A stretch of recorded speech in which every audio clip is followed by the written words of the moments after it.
पूजा, चिंता मत कीजिए, सब कुछ ठीक हो जाएगा। ऐसी हालत में दिमाग को टेंशन नहीं देना चाहिए, बच्चे की सेहत पर असर पड़ता है। अब आप आराम कीजिए और किसी भी चीज की जरूरत हो तो बोलने में बिल्कुल संकोच मत कीजिएगा। शुक्रिया पूनम जी, आज आपने मुझे आसरा दिया, इस बच्चे की जान बचाई, वरना मैं तो अब तक।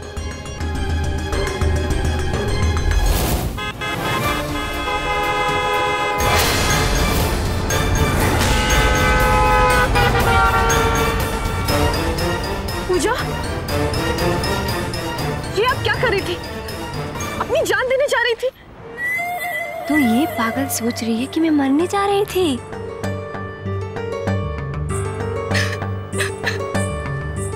तो मैं क्या करती पूनम जी?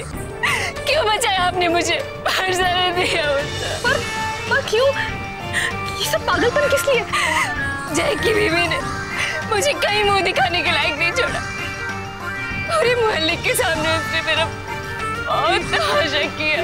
लेकिन उस बदनामी के डर से आप जो करने जा रही थी पूजा, ये सही नहीं है। अरे अगर कोई औरत शादी के बिना प्रेग्नेंट हो जाती है तो हम उसकी दुविधा समझ सकते हैं, लेकिन आपके साथ तो ऐसा कुछ भी नहीं हुआ ना, तो फिर आप ऐसा क्यों करने जा रही थी? अरे आपके सामने तो पूरी जिंदगी पड़ी है, आपको तो कोई भी अच्छा लड़का मिल सकता है एक जीवन साथी के तौर पर। पूजा जरा सोचिए, अगर आप सच में प्रेग्नेंट हो जाती तो आप ये सब कैसे संभालती?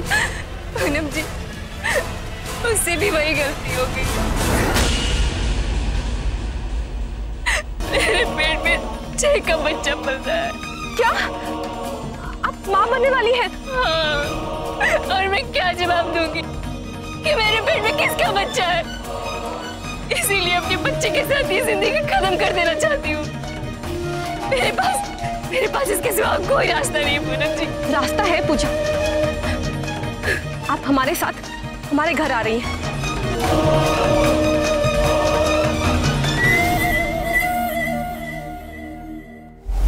आपका बहुत बहुत शुक्रिया पूनम जी, आज आपने मुझे आसरा दिया, मेरे बच्चे को जिंदगी दी। इसमें शुक्रिया कहने वाली कौन सी बात है? अब जो कुछ भी हुआ उसे भूल जाइए और सिर्फ अपना और अपने होने वाले बच्चे का ख्याल रखिए। हम आपके लिए खाना लेकर आते हैं। क्या हम खाना खाने से पहले माँ जी से मिल सकते हैं? उनका भी शुक्रिया अदा करना है। हाँ हाँ बिल्कुल, वो बगल वाले कमरे में है, आप जाकर उनसे मिल लीजिए।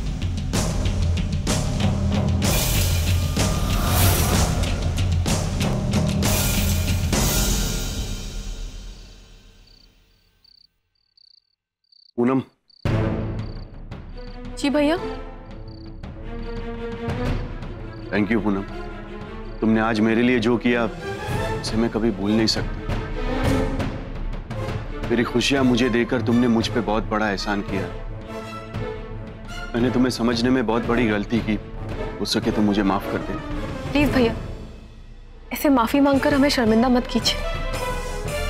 और आपको तो पता ही है, इस घर की खुशियां हमारे लिए बहुत मायने रखते हैं।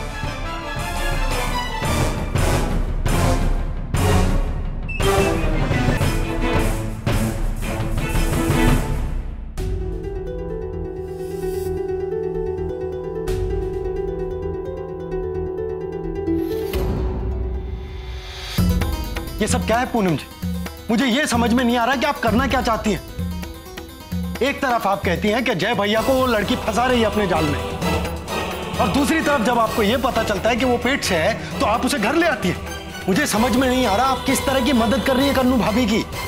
आकाश, आप बिल्कुल सही कह रहे हैं, लेकिन पूजा को इस घर में लाने की एक और वजह भी है। प्लीज आकाश, एक बार हमारा प्लान सुन लीजिए।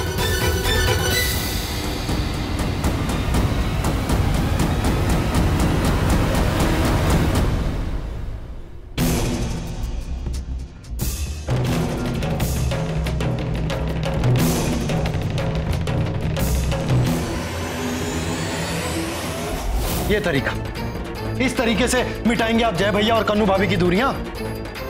आपका ये तरीका बिल्कुल नामुमकिन है पूनम जी। मुझे तो ये समझ में नहीं आता कि बात को इतना घुमा फिरा कर करने के बजाय अगर सीधा जय भैया और सारे घर वालों को जाकर उस औरत की सच्चाई बता देंगे तो क्या बुरा हो जाएगा। आकाश, ये गलती हम पहले भी कर चुके हैं। आपको याद है ना क्या हुआ था? आप दोनों भाइयों के बीच में झगड़ा हो गया था। आकाश, हम समझ चुके हैं कि यह समस्या सीधे रास्ते नहीं उल्टे रास्ते ही सुलझेगी। हमें जय भैया को उसकी असलियत का एहसास कराना होगा, उन्हें समझाना होगा कि वो गलत है।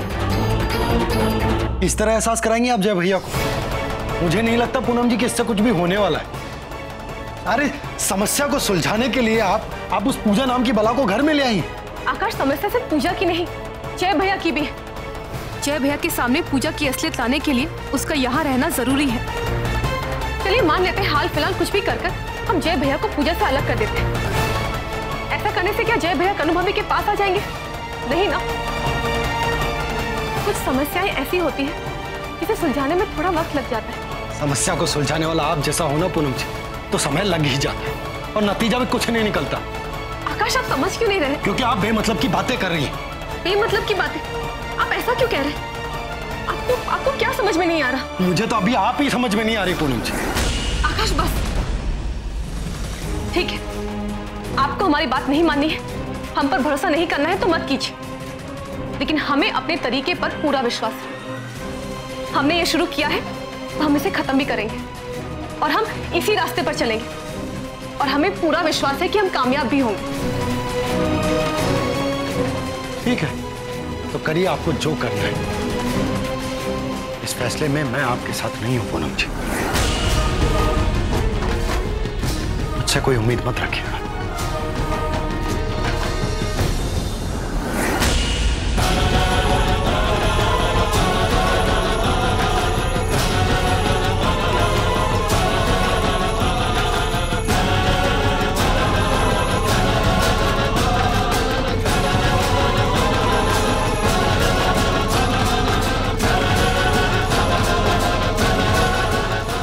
समझ क्यों नहीं रहे हैं आकाश? हम जो कुछ भी कर रहे हैं सबके भले के लिए कर रहे हैं।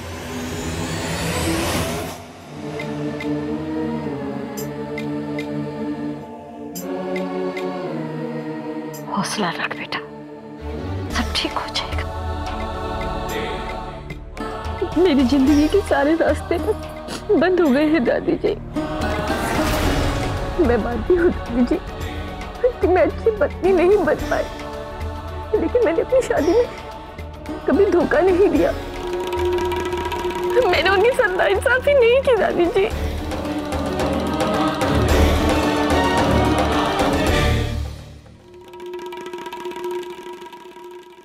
मैं क्या बताऊं बहू, मेरी तो कुछ समझ में नहीं आ रहा है। पता नहीं किसकी नजर लग गई। जब से इस पूनम के पांव इस घर में पड़े, एक के बाद एक काले गंदे धब्बे लगते जा रहे हमारे सुंदर शामियाने में। मेरी तो एक बात समझ में नहीं आ रही है बहू कि उसने तुम्हारे साथ ऐसा क्यों किया। अरे मैं तो देख रही थी कि कितनी गाढ़ी दोस्ती हो रही थी इनमें, तो फिर ऐसा दगा क्यों दिया उस पूनम ने इस कनु को? मंगला, आग में घी डालने का काम मत करो। मैं मानती हूँ कि पूनम ने जो कुछ किया सही नहीं किया, लेकिन एक बात याद रखो, पूनम ने इस परिवार के लिए जब भी कोई फैसला लिया है उसके पीछे गहरी सोच होती है और उससे हमेशा इस परिवार को फायदा ही हुआ। लेकिन आज पूनम ने जो किया वो बिल्कुल गलत किया है। कनु के पीठ में छुरा भोंक दिया उसने, बस। नहीं दादी जी, माँ जी बिल्कुल सही कह रही हैं। मुझे पहली बार पे ही उस पर भरोसा नहीं करना चाहिए था। मैं पूनम को इस गलती के लिए कभी माफ नहीं करूंगी, कभी नहीं। मंगला, जो कुछ भी तुम कर रही हो सही नहीं कर रही हो। कुछ कर सकती हो ना तो एक सलाह सुन लो, बस शांत रहो। बेटा, मैं अपने कमरे में जा रही हूं, थोड़ा पाठ करो, शायद इस घर की मुसीबतें खत्म।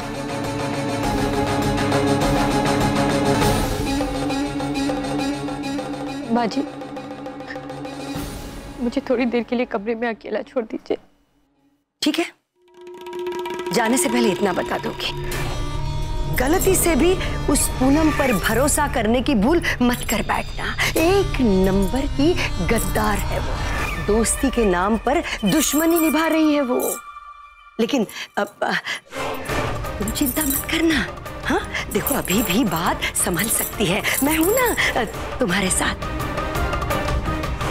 अपने आप को अकेला बिल्कुल मत समझना। थोड़ा सा आराम कर लेना।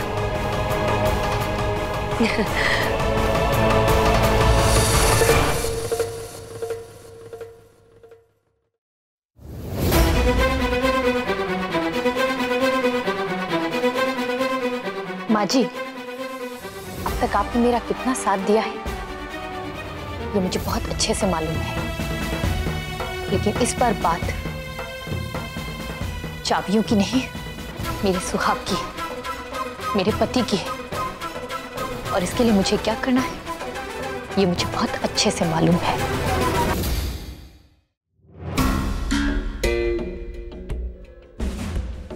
विद्या, ये सब कुछ क्या हो रहा है तुम्हारे शमियाने में? मेरी तो कुछ समझ में नहीं आ रहा है। तुम इधर जाए किसी की सुन नहीं रहा है और जीजा जी परेशान होकर घर से बाहर निकल के।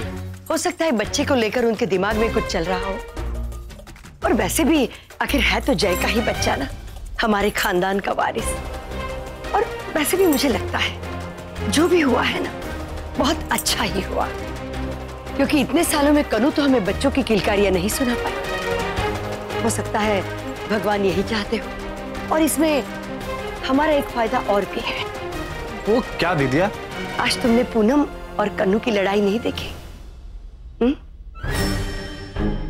अरे पूनम ने तो उस औरत का साथ देकर अपने ही पैर पर कुल्हाड़ी मार दी, कन्नू के दिल में नफरत पैदा करके उसे अपना दुश्मन बना लिया। और यही तो चाहती थी मैं। अब रही ये पूजा, एक तीर से दो शिकार चलाना होगा, और मुझे अपने फायदे के लिए इसका इस्तेमाल भी करना होगा।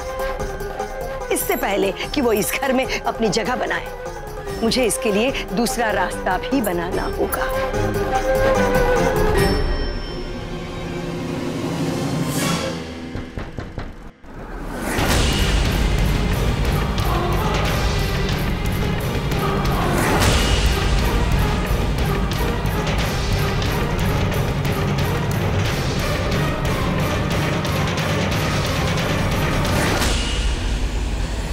क्या कर रही हो?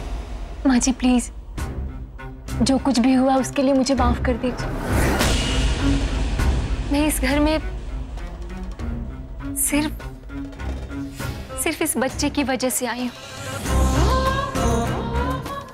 जो आपका अपना खून है माँ जी।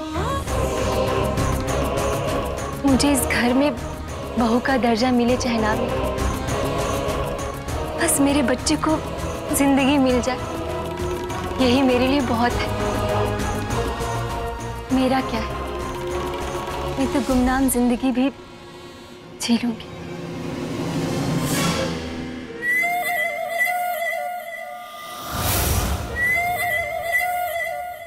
अच्छा,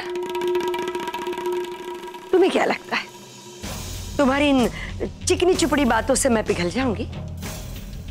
अरे बंद करो अपना ये नाटक।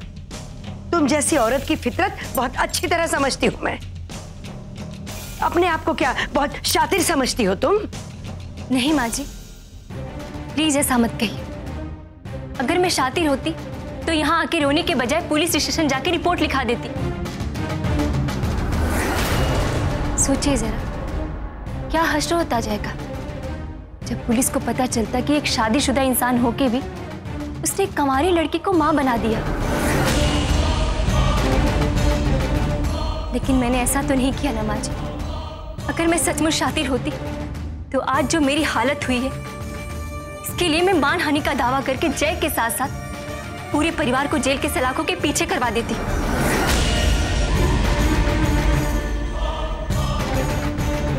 ये क्या बकवास कर रही हो तुम? हाँ, तुम्हारा दिमाग तो ठिकाने है? हाँ माँ जी, मैं शातिर होती ना तो जिस तरह से आपने मुझे पकड़ रखा है एक गर्भवती महिला को प्रताड़ित करने के इल्जाम में मैं आपको अंदर करवा देती।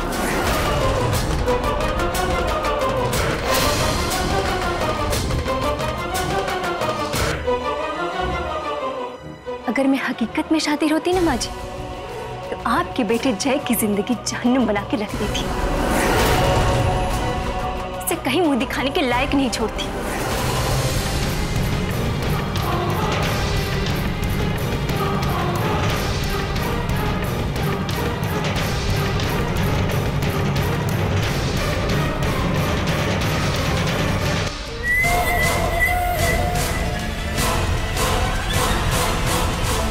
अरे पूजा, ये कैसी बातें कर रही हो तुम? शातिर का मतलब तो वो तुम 21वीं सदी की समझदार लड़की हो, है ना? तो फिर ये फालतू बातें तुम्हारे दिमाग से निकाल दो। तुम्हारा इस घर में स्वागत है। आखिर तुम्हारे पेट में हमारे खानदान का चिराग है। तुम्हें मालूम नहीं कि तुम्हारी वजह से हमें कितनी कितनी खुशियां मिल रही है। तुम बिल्कुल आराम से रहो, है ना बच्चों? हाँ? गुड, ये हुई कोई समझदार सासू माँ वाली बात।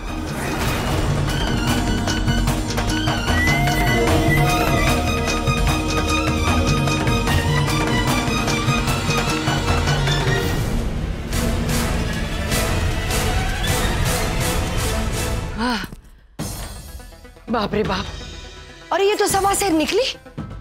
पूनम और कनू के तो छक के छोड़ा देगी ये। मैंने तो सोचा था कि उनके लिए मैं इसका इस्तेमाल करूंगी।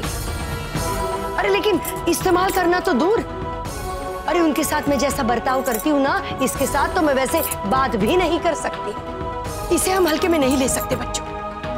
अगर हमने इसे हल्के में लिया तो समझो गड़बड़ हो ही गई। ये हमारे परिवार को अपनी उंगली पे नचा मारेगी। नहीं बच्चों, हमें चौकन्ना तो रहना ही होगा।